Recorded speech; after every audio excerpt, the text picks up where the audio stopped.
At this point, we're going to start putting some of the pieces together. What we'll do is we'll kind of connect the dots of all the parts that we've done to this point. Now that we've covered in things like structure and things like pointers, we're going to start putting it together. And to do this, we're going to start with a bit of review. First thing I'm going to talk about is the idea of pointers and the idea of passing information from one function to another. You remember the fact that there's two ways of doing this. We can pass by value or we can pass by reference. And the difference being what happens to the variables and to the memory being stored. And so we look at something like this in the code that we had, and our pass by value, what that meant is that information, data that's in our calling function, once it goes into the function being called, there's going to be a new call frame put onto the stack. The values that are there, the variables, are now out of scope. We cannot use these variables in this other function. So now what it is that we're going to pass the values. We want the values that are from this function here to be used in our new called function. And again, the two ways of doing this. The first way, we're going to do it by pass by value. And as the name says, all we're doing is passing the value from the calling function to the function being executed. So in this case, what we've got here is the fact the computer comes to this line, it sees this, and as you know, the computer, when it has a function call, must go and change and substitute the actual values for the variables. So it sees A there, it goes and it found A at that point and said, okay, that's going to be 1, B has got 2 on it, and so it calls the function with those values. We come here and remember what this is our variable declaration and definition all in one step. What this is saying is VA is assigned 1. And, int VA is assigned 1.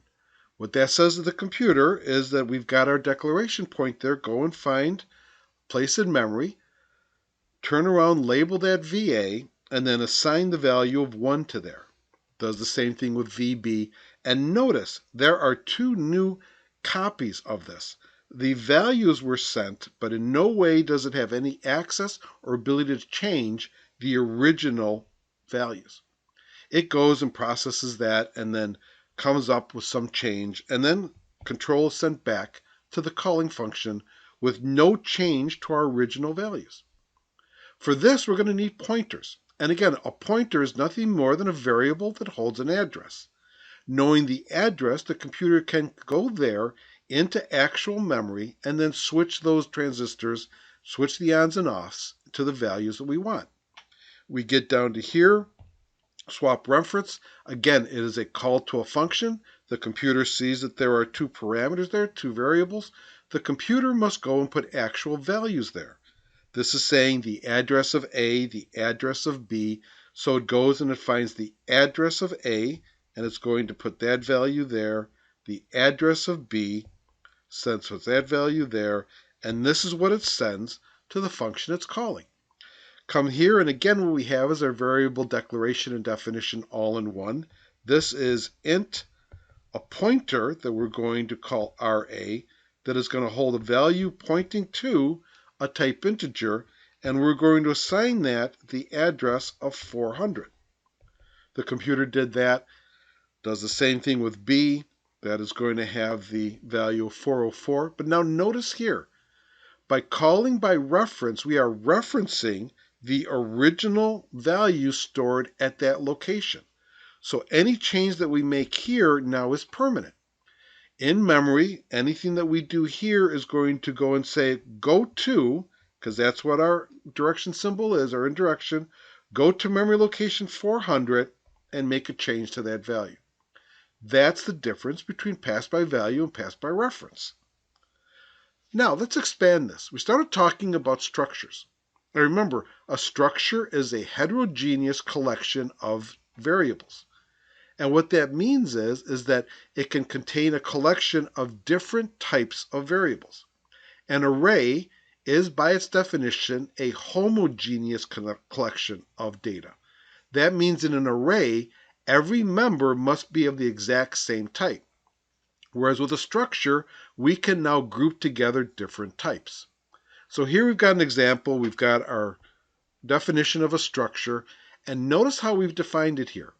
What we have is we've defined a structure, we're calling it human, and it contains 3 data elements. It contains 2 character strings and an integer. The size of this, that's 32, plus 32, that's 64, plus 4 bytes. This is going to be 68 bytes in size. Now, notice what we've done is we've done our friend typedef. Our type definition is our way of creating an alias. I do not want to keep using struct human every time I want to use this user-defined data type. So what I've done is I've created an alias called person. When the computer sees person, it knows we are talking about this structure. So I come into main, and what I've got here is I've got my variable declaration. And again, I am declaring a variable of type person that I'm going to call teacher. Keeping in mind, and how very important, this does not allocate any memory. All this is a blueprint, it's a definition, so the computer knows when it does come across a declaration of that type, it knows how much memory it's going to need and what the composition of it is. So it goes and it does that, and it goes and actually finds space in memory. It finds the 68 contiguous bytes because they must be together in order for this to work, finds that, and then turns around and says, now this is teacher. And understanding, just like with an array, this here is going to hold the value of 400. That's also going to be the label for the location of where in memory that variable structure is. So we come here and we've got our teacher dot is assigned 2005. Remembering the way a structure works, to access a member of that structure, we do the structure variable name that we gave it, dot, and then whatever the element actually is. So it turns around and says, okay, it's there, assign that the value 2025. Here what I'm going to do is string copy into first Sam, string copy into last Mags, and here's what our memory map looks like at the end of this. So the computer is turned around, starting at memory location 400, it stored the 68 bytes. Now, in order to show this a little easier, I'm going to collapse this. This is the exact same thing, it's just a different way of visually representing it, so that, again, with my limited screen space, I can actually show what's going on. So I get to here, and again, I've got my teacher, I've got first is Sam, last is Mags, and year 2025. Everything there is fine and as expected. Little side note here, let's say I've got another variable defined as this type of data type, this structure of person. I'm turning around, the computer is going to go and say, all right, find me space, 68 bytes for that, and then go and find me the next available, might not be contiguous next to this variable, but somewhere in memory, find me 68 contiguous bytes where I can store the student variable. It does this, and it goes and it fills teacher with the information that we want, and then I come to this line. Here's an assignment statement, and we know what happens with an assignment statement. Assignment statement, right-hand side is reduced to a single value, and that value then is put into the memory location where it's being assigned. This is no different than if I had integer a, and we make that a little better, integer a is assigned x. What does the computer do here? The computer goes and looks up and finds what value is stored in x. Let's say it's got the value 37 is stored there.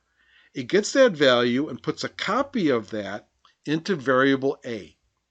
X is left alone. Nothing's happened to the variable x or the data that's stored there. The assignment statement has no effect on it. What happens here? Well, all the data that was in x is sent over to a. The exact same thing is happening here. All of the data that's in teacher, byte by byte, is assigned to student. Now, obviously, this only works when both of them are of the same data type, the same user-defined data, so that we can have the room for the information here to be put into there. But keep this in mind. This is going to become very important. We start talking about passing structures into functions. This action is going to be very important for us to understand. So going back to this, what I have here now is I've got all of my information in. I've put it in there. It comes across the line and says, all right, go into teacher, byte by byte, put that into there. So first student dot first is now going to have capital S, small a, small m, and then the terminating character at position 4. 0, 1, 2, excuse me, at position 3, at index array 3 of student dot first, it's going to have the terminating character just like it did in there. So understanding that and knowing that that's going on, we come out here. Let's see a couple examples of now passing a structure to a function. And again, we're looking at the idea of passing by reference or passing by value in this case, because we're dealing with a single structure, single copy of that user data type. So I come across this line here, unchanged struct, I'm going to call that function, and I'm going to send it teacher. Well, what is teacher? Teacher, remember the fact that just like arrays, that is the address. So this is saying the structure starts at address 400. And so it's going to turn around and it's going to call that. It comes here and you notice it's going to have our variable declaration and definition all in one. And this is very important to understand. What's happening here? Well, you already know. This is how you put this together. All this line is saying create a variable called person, going to call that input string, and that is going to be assigned teacher. Well, 2 stages. First thing it does, because this is now called to another function, we have our call frame put in there. Teacher now is out of scope. There's nothing, we can't affect any of that data. It goes and it creates, and the new call frame, a copy of that data type of type person, puts away the 68 bytes, and then it does this part. Input string is assigned teacher. Again, simply because this is a function call, nothing is different. Just like we did when we did passing by and it was an integer and the value went into a new variable, same thing's happening here. And just like when we had student is assigned teacher, we here now have input string is assigned teacher, and what happens is the data is going to be put in there. So it goes and it puts that in there, and then what it's going to do, it's going to copy first there. It will copy and overwrite that into Dunzel, and then it will print this out. It prints it out, and it prints out that first is Ima, last is Dunzel. It's going to put out the string, the year of 2025, because that's what was there before. And then execution comes back into here. What happens in that case? Our stack gets taken off. This comes back into play. Nothing has changed here. Because we passed this by value and not by reference, there is no change to our original data, even though there was a change here done on the copy. No more than if we had had student as assigned teacher and then we had changed the values of student. It would have had no effect on teacher. This has no effect on teacher because same thing. We passed it by value and it had its own place in memory. Now looking at this, juxtapose that to now I want to go and I want to pass by reference. How do we do this? Exactly the same thing. We're now going to send it the address, and that is what's going to be put in there. So it is not going to be a point, it's not going to be the sending of the data like it was if this was passed by value with an integer or passed by value by a structure. All that gets passed is the data. This is being passed by reference, so the actual address is being passed.